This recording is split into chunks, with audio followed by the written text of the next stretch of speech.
الأول أحب أشكركم كلكم وأشكر دكتور خالد وفرحينا المجهود الجامد إن إحنا بقى عندنا this room وبقينا عندنا our conference فيعني في يعني نقلة كتيرة في الاسم ما كانتش موجودة من وأنا لاقي المدرس بتاعي يعني هتكلم النهارده على MR imaging of the small bowel. هو دلوقتي كل يعني الconventional examination اللي بيتعمل for the small intestine كان البارين follow through. ده كان ليه limitations كتير قوي ان انا ما كنتش بقدر ان انا اعرف الاكسترا luminal pathologies اللي موجوده. بيتعرض البيشنت للراديشن في نفس الوقت ان دلوقتي كل الايمجنج بيتجه ان البيشنت ما ياخدش راديشن كتير بلس ان انا اقدر اديتكت المانجمنت هيمشي ازاي سيرجيكال او نون سيرجيكال فالام ار بيبروفايد اس وذ ذس.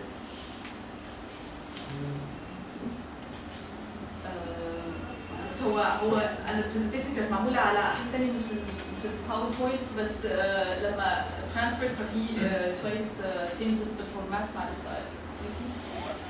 في طريقتين بيتعمل بيهم الام ار انتراجرافي، يا اما بعمل ام ار انتراجرافي ان العيان بيشرب الكونتراست اورالي، يا اما بعمل ام ار انتركولايسس ان انا بديله الانتاير كونتراست ثرو نيزوجاستريك تيوب.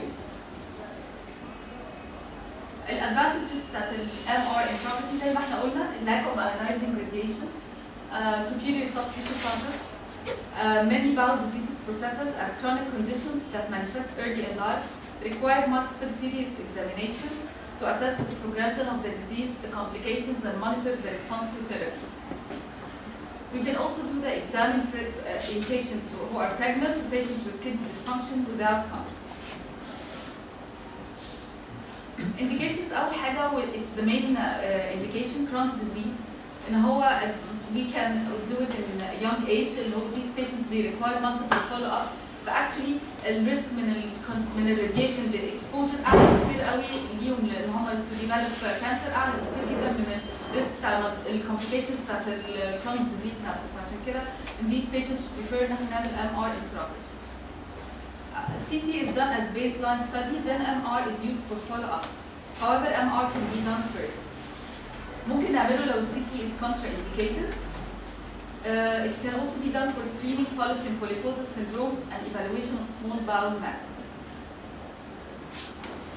MR entercolysis is done in low-grade intestinal obstruction when the oral contrast can be administered. It's preferred. The MR intrography is preferred to entercolysis and it's more comfortable to patients. أول حاجة preparation بتاع البيشنت ازاي البيشنت وهو بيسكادول الإكزام أو هو بيسألنا احنا بنبقى عايزين patient fasting 6 hours prior to exam. بنديله oral contrast media هو المفروض إن احنا نديله في ready made preparation اسمها volume بس هي actually 0.1 barium sulfate with sorbitol دي مش موجودة عندنا فاحنا يعني ابتدينا حاولنا ان احنا نعملها هوم ميد بنجيب الباريوم وبنعمله لايت باريوم نبتدي نديله نحط عليه ما لقيناش سوربيتول ابتدينا نديله مانيتول حاولنا نعملها واكشلي ات ورك والحالات طلعت كويسة. بنديله 1 to 2 liters according to tolerance بتاع patients في patients بتقدر تكملهم في patients ما بتقدرش. بنديها له alternative water يعني بيبقى معاه كابس بياخد 1 cup of the contrast media وبعد كده بياخد بعديها بشويه 1 cup of water بيفضل alternating لحد ما على قد ما يقدر at least ياخد 1 liter لحد 2 liters this is the maximum. بعد ما بيشرب بنعمل imaging after 45 minutes وممكن نعمل rectal enema ان احنا نعمل simultaneous evaluation of the colon لان في كتير قوي من العيانين دول بيبقى عندهم associated colitis او بيبقى عندهم fistulas او whatever فاحنا ممكن نعمل it's all in one exam. بننيم العيان prone this is the best for the intestine بس الا بقى لو العيان ما يقدرش ينام prone for whatever reasons فبننيموش prone. بنستخدم البادي كويل بنستخدم الكورونال T2 weighted images for localization واحنا بنبص على اللوكاليزيشن اهم حاجه الاول نشوف if the contrast reach the colon ولا لا.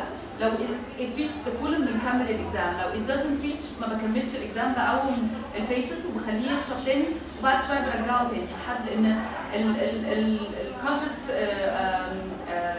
ريت ان هو يعدي through الباولز بتختلف من بيشنت للتاني بالذات في البيشنتس اللي هم عندهم pathological disease. ايه السيكونسز اللي انا بستخدمها؟ اول حاجه بعمل كورونال تي 2 ويتد ايمجز. هقول انا دلوقتي كل سيكونس يعني الفاليو بتاعه وانا بشوف منه ايه، وبعد كده بعد ما اقول كده هقول الانتربريتيشن بعد ما انا لقيت الفايندنجز دي معناها ايه. فاول حاجه بعمل كورونال تي 2 ويتد ايمجز، بعد كده باخد سيري ايمجز قبل ما ادي جلوكاجون. باخد سيري ايمجز زي اللي باخدها في الهارت بالظبط عشان اشوف الباول موفمنت، كاني بصور الباول موفمنت زي بصور الموفمنت بتاعت الهارت. ما بديش جلوكاجون قبلها خالص لان انا عايز اشوف النورمال وول موشن. بعد كده بدي جلوكاجون 1 مللي جرام. احنا ما عندناش جلوكاجون بندي العيانين باسكوبان. بعد كده بعمل اكسل تي 2 ويتد without fat suppression. بعد كده اكسل تي 2 ويتد with fat suppression. نعمل اكسل ديفيوجن، وبعد كده بنعمل البوست كونتراست ستادي بتاعنا زي ما بنعمل في اي ابدومينال اكزام. وفي الاخر باخد ديلي بوست كونتراست 3 دي تي 1 فات سبريشن زي ما بعمل في الابدومينال راديولوجي. اهميه كل سيكونس انا هبتدي اقول اول حاجه الكورونال تي 2 ويتد ايمجز ده فور لوكاليزيشن اند اناتوميك اوفر فيو. however ان انا يعني ممكن اديتكت فيه areas of bowel thickening edema او luminal dilatation بشوفها فيه.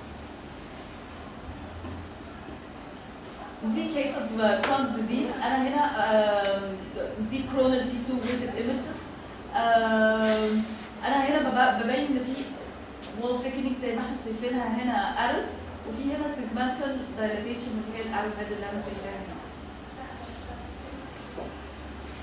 بعد كده باخد السيري ايمجز بتاعتي. السيري ايمجز اهم حاجه فيها ان انا باسس الباول موتيليتي، بقدر فيها افرق ان كان الحته النارد اللي موجوده عندي دي از فانكشنال سبازم او ان هي ان انا ساعات بشوف باجي ببص الايمجز الاقي حته انا مش عارفه دي ستينوسس ولا ده فانكشنال سبازم.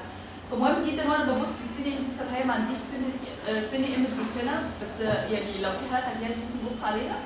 نبتدي او اكشلي كنت جايبه كيس واحده ليتر، ابتدي اعرف ان كانت دي فانكشنال او كده هيحصل فيها دايلاتيشن او ان دي فيكس ستينوسس موجود. بلس ان السيكونس ده بيبقى السيجنال بتاعته البلاد فيسلز بتبقى فيها فيري برايت، فانا بقدر اساس الفاسكولاريتي من السيكونس ده.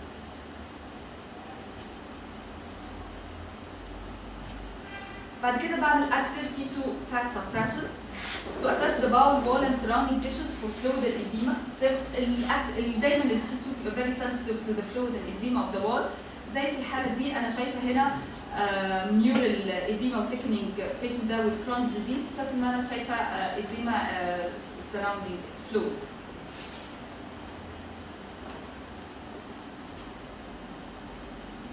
بعد كده بعمل اكسل ديفيوجن ايمجز. الديفيوجن ايمجز زي يعني زي في اي حته في البادي تاني it's important to highlight the areas of inflammation. فانا ممكن ابقى يعني زي ما احنا شايفين هنا there is thickening. دي contrast coronal contrast enhanced fat suppressed image. شايفين حتت فيها contrast enhancement الباول ايمجز، وهنا فيها diffusion restriction، فده بيكونفيرم وبيديلينيت الارياز اللي فيها active inflammation. The post-contrast images allow us to assess the vasculature, the lymph nodes, the bowel enhancement, the enteric fistulas, and the abscess. دي coronal post-contrast image. احنا هنا شايفين there is enhancement. بس ان انا شايفين lymphadenopathy بالارجلز اللي انا شايفاها هنا، بس ان انا هنا زي ما احنا شايفين بنقدر نشوف البلاد فاسلز ونعمل لهم evaluation. This is also another case axial contrast enhanced T1 weighted images. في عنده هنا 2 ileocholic fistula بين الكولون وبين الباول. احنا باين عندنا جدا هنا الفيستولس تراكس بين السمول باول والكولون. بعد ما انا عرفت كل سيكونس ايه اللي بقدر اطلعه من كل سيكونسز الفايندنجز والفاليو اوف ايتش سيكونس، بعد كده انا ببتدي اشوف الايمج انتربريتيشن. الفايندنجز اللي عندي معناها ايه؟ دلوقتي الكرونز ديزيز بالنسبه للكلينيشنز فور تريت بيتقسم لحاجتين، لثلاث حاجات اكشلي. اكتف انفلاماتوري هو مفيش فيستولا او ستينوسس، وده بيبقى mostly treated medically. penetrating يعني في fistula او في whatever it's deep disease ده بيبقى actually treated surgically. مهم جدا ان انا highlight this for the clinician عشان العيان يمشي. في الاخر هحط لكم صوره زي بارادايم ازاي ان انا اقدر يعني evaluate بيمشي ازاي الدايجنوستس والتريتمنت. والفايبروستينوتيك this is the late stage of the disease. خلاص actually stenosis بقى فايبروس وملوش حل غير ان احنا اعمل ريسكشن، مش اي وسيله ثانيه للتريتمنت. مش دي برضو بايظه ان انا غيرت الفورمات. انا هنا بتكلم على الاكتيف ديزيز. ايه الساينز بتاعته؟ اول حاجه ان انا يبقى عندي وول انهانسمنت بيبقى معاها submucosal edema بتبان ان هي stratified or layered appearance on contrast enhanced T1 weighted images اللي هو احنا بنسميها الكوم ساين ان هي increased mesenteric vascularity due to باينه هنا في الحاله دي زي ما انا شايفاها كده في الميسنجر due to the inflammation. البنتريتنج ديزيز معناه ان حصل deep ulcer penetration and sinus formation او fistulous tract bridging between the small bowel, colon, stomach, bladder or the skin and presence of an abscess too.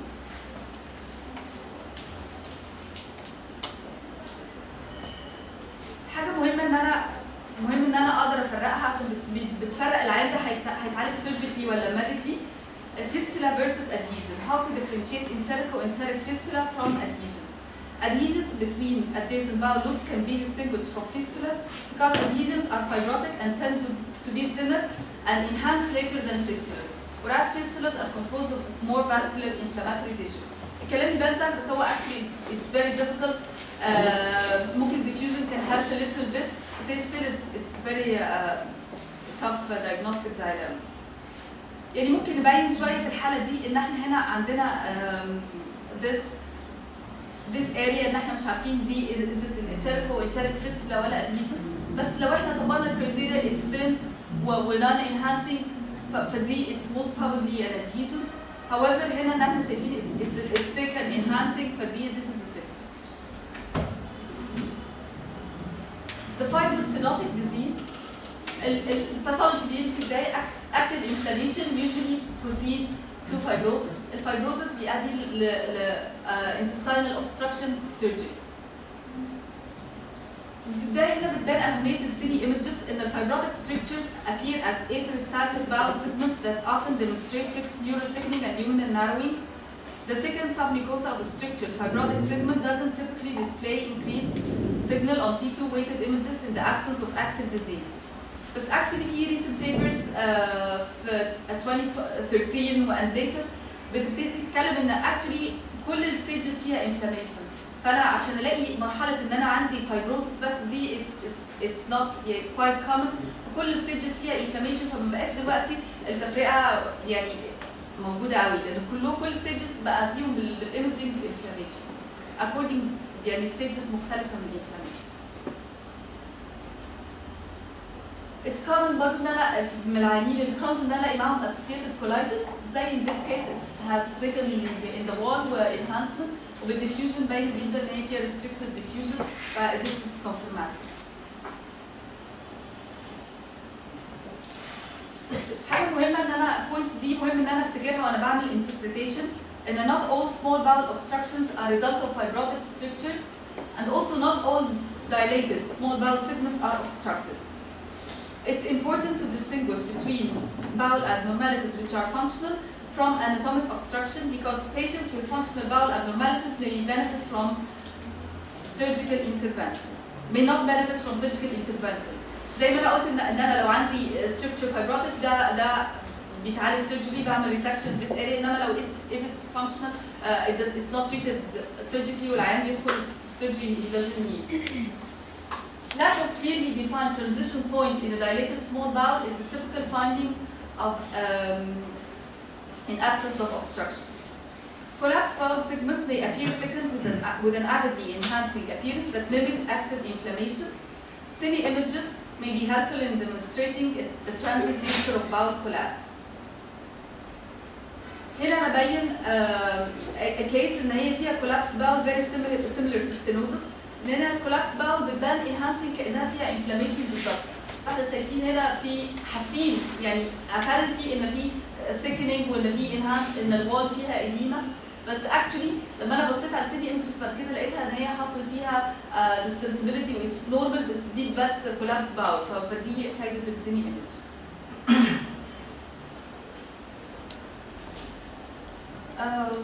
important note برضه واحنا بنتكلم هنا بنقول ان not all patients referred for MR enterography are presumed or possible Crohn's disease.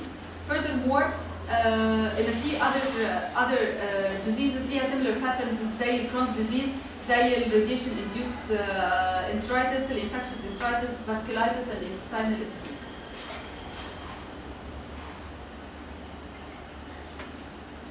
زي دي كيس كده فيها dilated Michel's diverticular. في نفس الوقت هنا برضو it's another case فيها Michel's diverticular برضه dilated، بس actually هنا just dilated Michel's diverticular، هنا كان فيها ischemic changes، فأنا بقول إن هو ممكن يفرق لنا other disease. دي بقى السلايد اللي هي يعني it summarizes most of what I said here. أول حاجة إن بمشي إزاي؟ عيان جاي new patient with suspected Crohn's disease. بعمل حاجة أول حاجة العيان ده لازم يعمل colonoscopy with ileoscopy. دي أول ستيج لما بيروح للكلينيشن. أول حاجة لما بيبقى Crohn's disease confirmed خلاص ما بيعملوش حاجة تانية، بيمشيه ياخد medical therapy وخلاص. دي أول لاين عندي. تاني حاجة إن هو ما قدرش evaluate ال terminal ileum أو incomplete examination، فبيبروسيد ل MR enterography.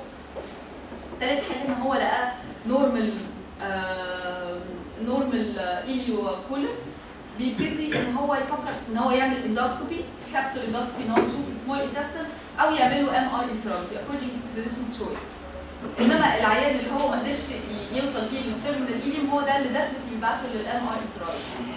فأنا بلاقي حاجة من 5 عندي. أول حاجة إن هو ممكن يبقى بالنسبة لي نورمال، ابتدي أفكر في دايجنوستس تاني مختلف.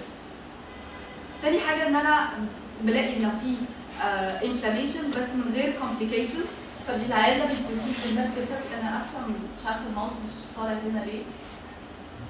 تالت حاجة إن أنا بلاقي penetrating disease أو abscess، فالعيان ده بياخد medical therapy، should avoid steroids, consider antibiotics and drain the abscess. لما الانفكشن بيبقى controlled بيمشي medical therapy، if failed بمشي للسيرجري. ممكن الاقي high grade stenosis، العيان ده بيبروسيد لسيرجري، او بلاقي high grade stenosis و significant inflammation، ابتدي الاول بيبتدوا يعملوا attempt of medical therapy، if failed بيروح للسيرجري. انا هنا بوريكم الرول بتاع الام ار enterography is big. It's actually not very small. بيفيدنا في الكورس اوف تريتمنت في كل الحالات اللي انا equivocal فيها، مش الحالات اللي هي already confirmed او normal، لا مش دول، لا actually كل الحالات اللي فيها question. والكروس ديزيز من الديزيز اللي ليها manifestations كتير قوي، فهو it's a dilemma.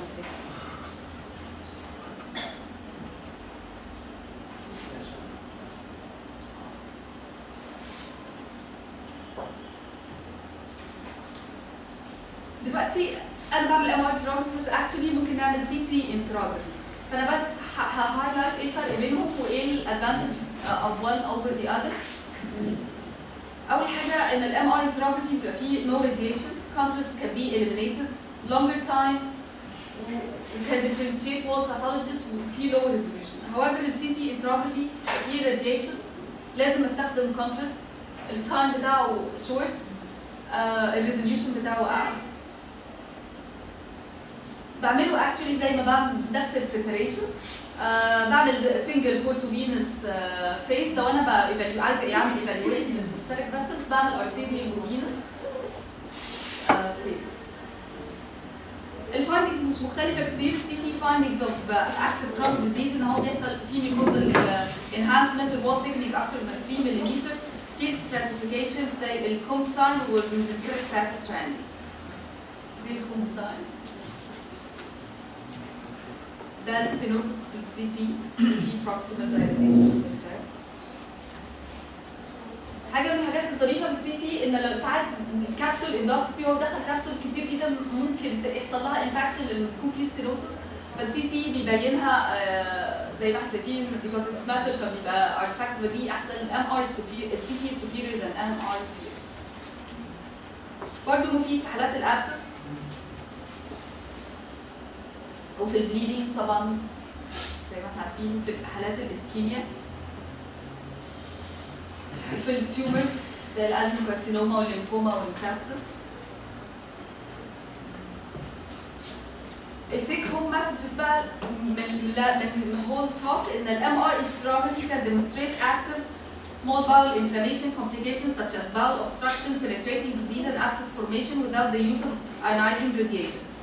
It's useful for the assessment of symptomatic patients with known well small bowel Crohn's disease. Indications for MR enterography may expand to include assessment of response to therapy in clinical trials. This is still not established. And when interpreting MR enterography findings, familiarity with the MR features of acute and ischemic chronic Crohn's disease and their mimics improve diagnostic accuracy and helps optimize management. CT enterography is an invaluable technique for the evaluation of various small bowel diseases. Its main use is assessment of inflammatory bowel disease, upper GI tract bleeding, and mesenteric ischemia. A single venous phase is used for bowel evaluation, a dual phase for evaluation of mesenteric ischemia. A triple phase is currently optimized for evaluation of GI tract bleeding. MR enterography is being used more frequently because of the advantage of lack of radiation. However, the superior resolution of CT enterography will make it the initial imaging of choice in many adult patients. Thank you.